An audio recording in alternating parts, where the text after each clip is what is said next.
ह्या कलियुगामध्ये अति संवेदनशील असणं, अति प्रामाणिक असणं शाप आहे की वरदान आहे? हा तर गुन्हाच आहे असंच म्हणावे लागेल ना. कारण हे कलियुग तर चलाक, हुशार, स्वार्थी लोकांनी भरलेलं आहे.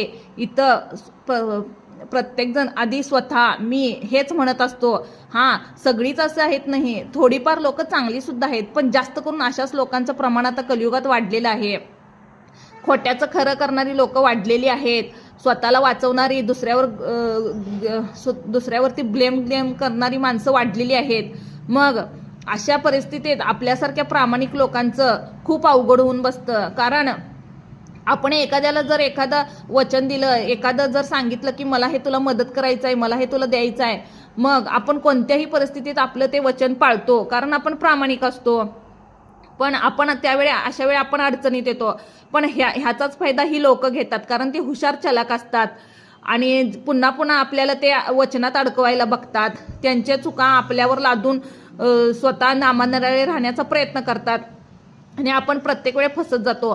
पण ह्या कलियुगात हे संवेदनशील असणं, प्रामाणिक असणं, हा आसपासच्या लोकांसोबत राहताना आपल्याला तो शाप वाटत असेल तरी परमेश्वराच्या नजरेत ते वरदानच असतं. आता ते कसं बघा, 5D युग, मी तुम्हाला बोलले 5D युग म्हणजे जिथं नेहमी खरं बोललं जातं, खरं वागलं जातं, खरं आचरण केलं जातं, खरी वर्तणूक केली जाते, म्हणजे ते थोडक्यात सतयुगासारखं. मग जी प्रामाणिक अतिसंवेदनशील लोक असतात ती सतयुगाशी मॅच होतात. मग तिथं खोटारड्या, अहंकारी, मत्सर लोकांना तिथं वेळच्या वेळी शिक्षा ही केली जायची किंवा केली जाते. पण ह्या 3D युगात तसं नाहीये.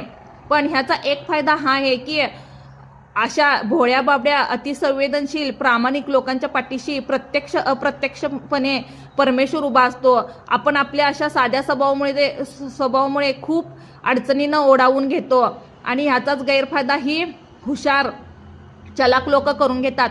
पण ह्यांच्या पाठीवर परमेश्वर नसतो. ज्यावेळी ह्यांना अडचण येते त्यावेळी देव ह्यांच्या मदतीला येत नाही. पण आपल्याला किती जरी अडचण आली तर देव त्यातून बाहेर काढतो. पण आपल्याला आयुष्याचा धडाही मिळतो. आधी आपण स्वतःला प्रायोरिटी द्यायला शिकतो. म्हणजे अतिसंवेदनशील असणं, अतिप्रामाणिक असणं हे देवाच्या नजरेत आपण योग्य आहे, देवाच्या आपण जवळ आहे, देवाच्या नजरेत आपल्याला मान आहे. पण ह्या कलियुगात आपल्याला मूर्खात काढलं जातं. पण हे म्हणतात ना, अतिशहाणा त्याचा बैल रिकामा. त्यामुळे ही अतिशहाणी लोक कधी ना कधी एकटी पडतातच आणि अतिशहानपणा करून कोणती तरी मोठी चूक करतात. पण आपण प्रत्येक गोष्टीचा सारासार विचार करतो, त्यामुळे आपल्या आयुष्याचा निर्णय चुकत नाही. भले आपल्याला त्रास होईल, भले आपले नुकसान होईल,